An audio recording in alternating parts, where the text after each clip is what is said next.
Programa ADVJus. Oferecimento. Qualisystem Informática. Automação e serviços para a área do direito. A ARP, Associação dos Advogados de Ribeirão Preto. Seja sócio você também. Livraria Jurídica Mizuno e Leitão. Quem faz direito, compra aqui.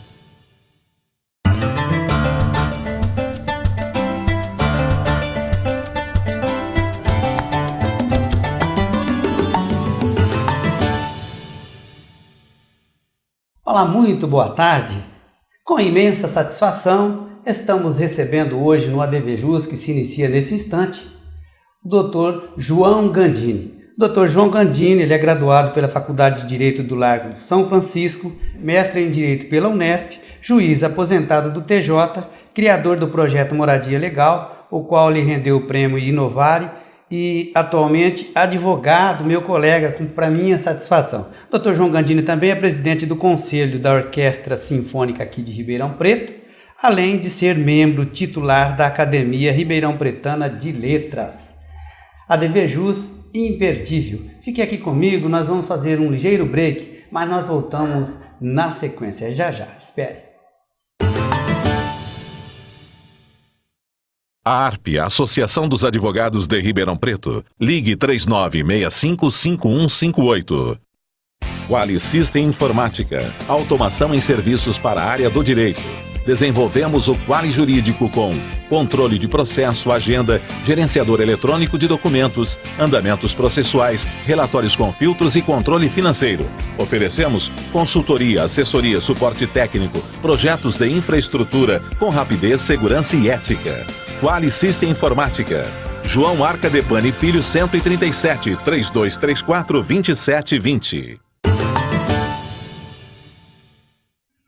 Ok, voltamos então com o ADVJus, hoje recebendo uma ilustre presença do Dr. João Gandini. Dr. Gandini, muito obrigado pela sua presença aqui no ADVJus, para nós é um motivo de muita alegria recebê-lo. Dr. Marco, o prazer é todo meu, fiquei muito contente em receber o seu convite, estou aqui para conversar um pouco contigo e com o seu público maravilhoso. Que satisfação. Doutor, eu gostaria que inicialmente o senhor fizesse uma breve biografia, do Dr. João Gandini. Na verdade, não tem muito o que falar de mim. Eu sou nascido numa cidadezinha muito pequenininha, chamada Adolfo, tem pouco mais de 2.000 habitantes, na região de Rio Preto. Fiquei na roça até 10 anos e meio, trabalhei na roça. Depois fui para a cidade e a minha família era muito pobre, meus pais analfabetos. A minha família foi trabalhar na construção civil e minha irmã, empregada doméstica, eu fui trabalhar vendendo sorvete, bala, catando papelão, enfim, já fiz de tudo na vida. Depois fomos para São Paulo, eu fui trabalhar na feira, fui ser camelô, vendi bilhete de loteria, essas coisas. Fui entrando nas empresas e foi chegando até que acabei chegando na Caixa Econômica Federal, entrei na Faculdade de Direito lá de São Francisco e ao mesmo tempo que entrei na Caixa. Então eu trabalhava no jurídico da Caixa e fazia faculdade à noite. Nessa altura já era casado, tinha a primeira filha e tal. Logo que eu saí da faculdade, eu a vida toda quis ser juiz, desde morando na roça, sem saber bem o que era um juiz, saber bem não sabia mesmo, eu já dizia que ia ser juiz. E eu acabei chegando à Faculdade de Direito, que era a melhor faculdade do país, a mais antiga, e me tornei juiz alguns meses depois. Eu terminei a faculdade, passei o primeiro concurso e já passei a assumir a comarca de Piracicaba, depois Guarulhos, depois Atibaia, Jabuticabal e depois Ribeirão Preto. Sim. E agora, recentemente, me aposentei em maio de 2011. Quer dizer, essa é a minha trajetória familiar, a minha trajetória na magistratura, né? Hoje estou advogando um pouco ainda, de uma maneira ainda tranquila, e exerço aí uma série de atividades sociais, que muitas pessoas conhecem, como é o caso que o senhor mencionou, na Academia de Letras, que eu sou titular, sou presidente do Conselho Deliberativo da Orquestra Sinfônica, sou presidente do Conselho Fiscal da Associação de Aposentados, Pensionistas e Idosos, sou da Associação dos Juízes, sou coordenador de pós-graduação da FAAP, e assim, tem uma série de atividades que a gente exerce aí para para muito orgulho nosso, muito prazer de servir a comunidade. Bastante dinâmica, né, doutor? Eu gostaria que o senhor me falasse, o senhor acha que da sua época, né, do exercício na magistratura, agora o senhor já está na advocacia, o senhor acha que houve uma mudança, ou quais foram as principais mudanças que houve dentro da magistratura? Houve mudanças para melhor e talvez tenha havido mudanças para pior. No meu tempo, embora eu tenha entrado na carreira muito jovem, a maioria dos juízes tinha uma idade média. Então, na minha turma tinha vários colegas, o máximo era 45 anos, tinha vários de 44, de 42, de 39, embora eu tenha entrado com 27. Isso dava uma bagagem maior, o sujeito já tinha uma experiência de vida maior, em geral já tinha um advogado muitos anos, não foi meu caso que eu passei no primeiro concurso logo em seguida da faculdade, mas muitos advogavam anos, uns já vinham da promotoria, outros vinham da Procuradoria do Estado, então já tinha uma vivência, uma bagagem do direito. Hoje entra-se na carreira muito jovem, sai-se da faculdade, dedica-se ao concurso plenamente, pouco se advoga, às vezes não exerce nenhuma outra profissão da área do direito e transforma-se em juiz. Claro que isso tem um peso. Em termos de quantidade de trabalho, piorou muito ao longo dos anos. Quando entrei na carreira, nós tínhamos ainda tempo de estudar, de ler os livros, de fazer uma reflexão sobre o processo. Hoje os juízes já não têm mais isso. Ele vai refletir, vai estudar mais a fundo um ou outro processo.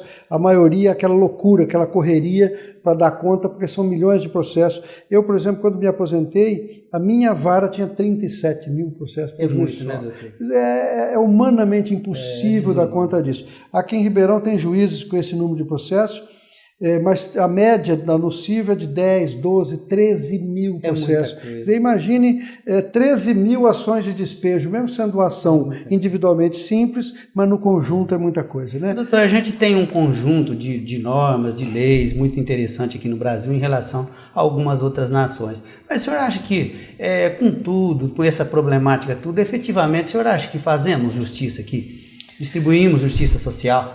Eu acho que distribui justiça, porque não há outra maneira, porque infelizmente o brasileiro ele nem sempre cumpre espontaneamente a lei e muitas vezes ele é forçado a ir ao judiciário. É muito comum você encontrar na rua, ter uma discussão de trânsito e a pessoa vai procurar seus direitos. Onde procurar os seus direitos se não no Poder Judiciário? Nós não temos outros mecanismos de solução de conflito e isso é um atraso. Hoje está vindo uma mentalidade nova de solucionar conflitos pela mediação, pela conciliação, vários outros mecanismos que são tão ou mais eficientes do que a própria justiça, o próprio Poder Judiciário. Então estamos, acho que num caminho de mudança de mentalidade. Precisamos mudar a legislação em algumas coisas para diminuir o número de recursos, para tornar o processo mais rápido, mas basicamente é de infraestrutura. A infraestrutura do judiciário é muito ruim. Com certeza. O ADV Jus vai fazer um ligeiro break, mas nós voltamos na sequência. Aguarde, por favor. A ARP, a Associação dos Advogados de Ribeirão Preto. Ligue 39655158. Livraria Jurídica Mizuno e Leitão. Quem faz direito compra aqui. O maior acervo de livros jurídicos de Ribeirão Preto e região. Atendimento personalizado. Ambiente agradável e tranquilo, espaço para leitura e cafeteria. Parcelem até 10 vezes sem juros e entrega em domicílio. Estacionamento próprio e seguro. Visite-nos em 2 endereços. Otto Bens, 1201 na Ribeirânia e Duque de Caxias 1258 no centro. 3636-1375. Legal, voltamos então com o ADV Jus, hoje recebendo o Dr. João Gandini. Dr. Gandini, o senhor acabou de se reportar a respeito aí de justiça social, distribuição de justiça, e quem o conhece sabe da sua vocação pelas obras sociais. O senhor mesmo exerceu muito essa atividade dentro da própria magistratura. Eu gostaria que o senhor falasse um pouquinho a respeito disso. Doutor Marco, o fato de eu ter sido talvez muito pobre, eu brinco dizendo que eu fui a pessoa mais pobre que eu conheci. Hoje, claro que eu conheci, vivendo nas favelas como eu vivo, eu conheço gente mais pobre do que eu fui, mas no meu tempo eu era o mais pobre de todos. E o fato de ter vivido numa situação de extrema pobreza, mas ao mesmo tempo numa família extremamente honrada, meus pais são analfabetos, mas extremamente duros, éticos, corretos, com uma moral, com religião, exigia que os filhos estudassem, que trabalhassem desde cedo e tal. Então isso me moldou de uma maneira muito intensa no sentido da religiosidade e no sentido de voltar para o social. A gente sabe que ninguém faz nada sozinho. Na vida você consegue fazer as coisas com a ajuda de outras pessoas e de Deus antes de tudo. Então, eu também, aconteceu comigo, muitas coisas na vida eu consegui pela ajuda de outras pessoas. Então, o mínimo que eu tenho que fazer é devolver isso que eu recebi das outras pessoas para a sociedade. Por isso é que eu convivo aí com habitação popular já há muitos anos, idealizamos e criamos o projeto Moradia Legal. Como o senhor mencionou, venceu o Prêmio Novari em 2008, que é o prêmio mais importante da justiça brasileira, na categoria mais importante. O prêmio é tão importante que eu fui recebê-lo do presidente da República no Palácio do Planalto. Tá certo. Nós somos testemunha disso aí, doutor. Eu gostaria que o senhor fizesse uma breve reflexão a respeito do tema que nos trouxe hoje aqui, né, doutor? Que é justamente nuances no exercício da magistratura. O senhor já falou um pouquinho lá atrás, mas eu gostaria que o senhor falasse agora, focado um pouco, que nós estamos aí ingressando no processo eletrônico, né, no processo digital.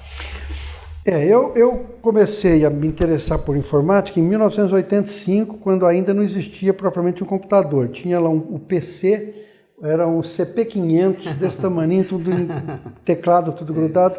Mas eu fiz a primeira eleição, eu presidi a eleição de 86 em Jaboticabal e terminei a eleição de papel e apertei um botão e saiu o mesmo resultado no computador em 86. Quer dizer, aquilo que a gente tem há alguns anos hoje no Brasil todo, a gente já fazia naquela ocasião, mas sempre me interessei pela modernidade.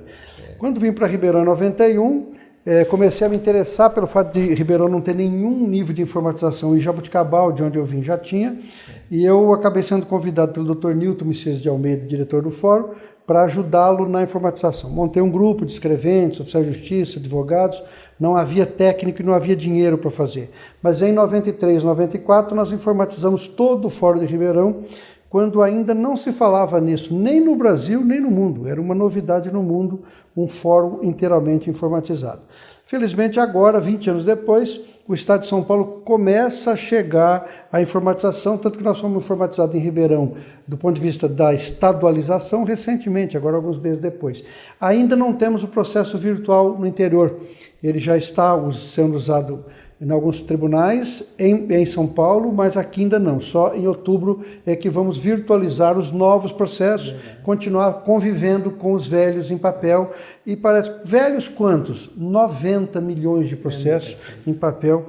É o que nós temos no Brasil, e São Paulo tem metade de todos os processos do país, um pouco mais da metade. Felizmente, o Conselho Nacional de Justiça, o famoso CNJ, que veio na reforma da Emenda Constitucional 45 de 2004, criou uma mentalidade de que todos os tribunais e juízos do país devem falar uma língua só. Sim. Então imagine se eu falasse com o senhor em alemão, o senhor em francês, eu respondesse em espanhol, o senhor me perguntasse em italiano, e uma torre de Babel. O judiciário era assim, 90 tribunais falando línguas diferentes. Então o processo de São Paulo chegava em Brasília no CNJ, aliás no STJ, era uma língua, ia para o Supremo outra língua. O que vinha do Piauí era outra língua, o que vinha de Minas outra língua.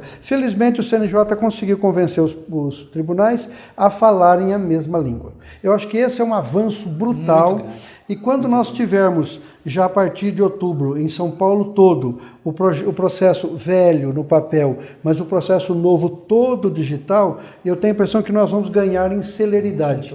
Em celeridade, porque o processo precisa ser mais rápido. Eu fiquei quase 30 anos na justiça como juiz e vi que o processo é muito lento e cada dia mais lento. Quando eu cheguei na magistratura em janeiro de 84, a magistratura era mais rápida do que hoje, quer dizer, não tem sentido com toda essa modernidade, né? Então, doutor João Gandini, a justiça lenta por si só é injusta, né? É injusta. Nós vamos fazer um segundo intervalo, você viu, o programa está interessantíssimo, então aguarde, por favor. ADV Jus, o seu mais novo portal de debate sócio-jurídico. Apresentado e redigido por advogados especialistas de Ribeirão Preto. Aos domingos às 12 horas, entra no ar o programa inédito. O site advjus.net possui conteúdo interativo, além do jornal eletrônico que aborda temas variados, direcionado principalmente aos operadores do direito de uma maneira geral. ADV Jus. Entre em contato pelo 36248774 ou acesse advjus.net e um de nossos representantes vai até você. Ok, voltamos então com o ADV Jus. Hoje, honrosamente, recebendo o Dr. João Gandini. Nós vamos já retomar a entrevista com o Dr. João Gandini. Antes, porém, eu gostaria que você prestasse atenção nesse informativo da Associação dos Advogados de Ribeirão Preto. Confira.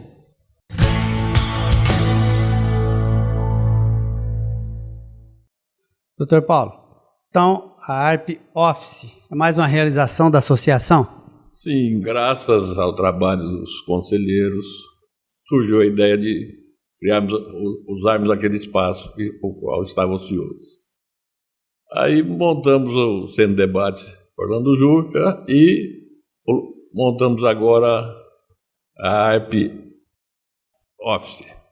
Isso foi uma sugestão de um conselheiro nosso, doutor Alessandro Rojas. Agora estamos no início desse novo trabalho. Doutor, para poder usufruir lá do ARP Office, tem que ser associado da associação? Não há necessidade de ser associado. A vantagem de ser associado é que vários serviços são gratuitos para o associado. O não associado vai pagar uma taxa de utilização para a manutenção do espaço. O que o advogado vai ter à disposição dele lá na ARP da Américo Brasiliense, não é isso, doutor? O que ele vai ter à disposição dele? Vai ter uma sala ampla para atendimento, uma sala bem grande para reuniões, computador, impressora, xerox, máquina para scanner, secretária, vai ter diversos serviços relacionados à atividade jurídica, vai ter obras jurídicas para consultas rápidas ali no momento e demais serviços que a gente está disponibilizando para os associados. Só para fixar, doutor, qual que é o endereço lá e o telefone para o advogado entrar em contato? É Rua Américo Brasiliense, 284, 12º andar, sala 121 e 123. Telefone para contato e agendamento de reservas, 3965-5158.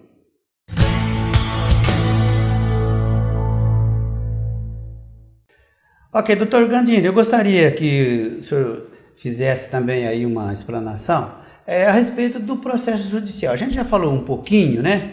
E me parece que hoje em dia o que mais tem urgência é a celeridade processual, chegar à celeridade processual. E me parece que o processo digital ele vem nesse sentido. O senhor pensa assim? Eu penso assim, eu sou entusiasta da informatização, da tecnologia da informação. Acho que se nós digitalizarmos os processos, de forma que o advogado do seu escritório possa fazer a petição, o juiz pode despachar onde ele estiver, em casa, no fórum, fazendo audiência. O outro advogado, sabendo do despacho do juiz, já pode também responder. O promotor pode se manifestar, tudo pelo modo digital, ou seja, sem papel. O advogado não vai precisar escrever uma petição, imprimir, assinar, levar lá no fórum, protocolar. Aquilo vai para o cartório junta no processo com um trabalho mecânico todo, sobe com um carrinho lá para a sala do juiz, isso tudo desaparece. Então, é claro que se nós conseguirmos isso com o volume de dados que nós temos, que, como eu disse, são 90 milhões de processos no Brasil, nós vamos conseguir certamente fazer com que o processo caminhe mais rápido. Claro que isso demanda uma preparação dos escreventes, dos promotores, dos juízes, dos próprios advogados. Hoje, por exemplo, o senhor sabe que nós já estamos peticionando eletronicamente, né? Fizemos a certificação digital e hoje você coloca a carteirinha lá numa maquininha e a partir dali você passa as peças para todo lado. O juiz, eu como juiz já fazia isso informatizado e telematizado e digitalizado, de forma que quando eu dava uma sentença, bastava eu colocar a minha carteira lá, apertava uma senha e as minhas sentenças todas já eram transmitidas para o sistema. Então isso está cada dia mais avançado, alguns tribunais estão muito mais avançados que São Paulo, talvez pelo fato de São Paulo ter 50 mil funcionários, ter 3.500 juízes, ter 360 desembargadores. O estado de Roraima, que eu tive a honra de ajudar a informatizar, tem 7 desembargadores e 35 juízes. Nós temos só desembargador 360. Né? Então é claro que a realidade é outra. Nós temos 325 comarcas no estado de São Paulo. Né? Tem muitos estados que não têm isso de município. O Piauí, por exemplo, tem 223 municípios. Nós temos aqui 625 prédios para gerenciar. Então é todo um gigantismo que depende do tempo. Mas eu vejo que com essa política do CNJ, essa política do STJ de ter se informatizado com rapidez e agora do Supremo, vai levar todo mundo a se informatizar e aí a justiça vai se tornando célere aos poucos. Não se pode prometer aqui, e eu não faria isso porque seria leviandade, dizer que daqui 2 ou 3 anos a justiça no Brasil vai ser rápida. A justiça é lenta em todo mundo, mesmo nos países mais centrais, mais desenvolvidos, mas muito mais rápida que aqui. Nós temos alguns países mais lentos que aqui, o que é quase que impossível, mas temos países ricos, né? Mas eu acho que estamos no caminho certo. Infelizmente, ainda temos recursos demais no Brasil. Doutor, agora com a chegada do processo eletrônico, o senhor acha que corremos um risco aí do Poder Jurisdicional de que dispõe a autoridade julgadora, ele ficar aí em segundo plano, ele ficar um pouco em desuso? Não, eu imagino que não. Espero, assim, ansiosamente que não. Quando eu comecei a carreira, nós usávamos máquina de escrever, aquelas máquinas de tecla. Depois veio aquela máquina IBM de esfera. Depois veio o primeiro computador. Eu, em 85, comecei a trabalhar lá no meu CP500. Eu me recordo de muitos juízes se recusarem a usar o computador quando apareceu, com essa preocupação. Eu tenho ainda amigos escritores, amigos desembargadores ou ministros que ainda usam a máquina de escrever, porque estão acostumados com aquilo e não querem deixar. Mas, aos poucos, nós fomos nos adaptando a isso, e eu acho que escrever uma sentença no computador ou escrever na máquina de escrever é a mesma coisa em termos intelectuais. Sim. É claro que o computador, ao mesmo tempo que ele facilita com o tal do recorte e cola, do Ctrl-C, Ctrl-V, ele pode complicar na medida em que você pode usar esse recorte e cola de maneira desregrada, de maneira imponderada. Né? Isso eu acho muito ruim, mas espero que os juízes se treinem e se determinem no sentido de que a sentença é um ato de amor, a sentença é um ato de humanidade. Além do número do processo que você vê ali, atrás do processo tem um homem, uma mulher, uma criança, um velho, não é isso? Uma instituição, o próprio Estado, uma empresa pública. Então, você tem que julgar aquilo com responsabilidade. E o recorte e cola é só para facilitar o exercício da responsabilidade. Tem que ter humanização, né, doutor? Tem que ter humanização. Doutor, agora, já que nós estamos falando, principalmente dominando nosso assunto aqui, é a magistratura, os juízes, qual a sua visão atual a respeito do nível de atuação do CNJ? No começo, eu, como da Associação dos Juízes, a gente tinha um receio muito grande da vinda do CNJ pela forma com que ele estava sendo projetado. Depois se percebeu que o CNJ, com essa discussão toda que a gente fazia entre juízes, promotores, advogados, os jornalistas, a sociedade de modo geral, o CNJ acabou tendo uma conformação boa. Ele passou a vir para fazer uma coisa que no judiciário não tinha, que é planejamento. Por exemplo, quando o CNJ começou em 2005, não se sabia quantos juízes tinha no Brasil. Não se sabia quantos processos tinha no Brasil. Não se sabia quantos tribunais tinha no Brasil. Hoje, todos esses dados estão disponíveis na rede, todo mundo acessa. Se o senhor quiser entrar agora, saber quantos processos tem no Piauí, o senhor descobre quantos juízes, isso tem tudo. Isso facilita muito, né? E eu acho que o CNJ tem exercido esse papel de planejamento, de informação à sociedade. Agora, por exemplo, o CNJ está divulgando as empresas e entidades que têm maior número de litigiosidade. Certo. Nós temos aí alguns tipos de empresas, não vou dar exemplo aqui, que tem milhões de processos em andamento, quer dizer, isso precisa parar, não é isso? Então, o CNJ está dando transparência a tudo isso e eu vejo isso com bons olhos. Doutor João Gondim, nós estamos no finalzinho do ADV Jus. Eu quero reiterar aqui minha alegria em ter podido recebê-lo aqui no ADV Jus. A alegria é toda minha, eu fico aqui à disposição, fico muito honrado por participar dessa entrevista e por poder conversar aqui com o seu público tão seleto. Com certeza. O ADV Jus fica por aqui, mas vai voltar na próxima semana com certeza. Eu espero você. Forte abraço. Até lá.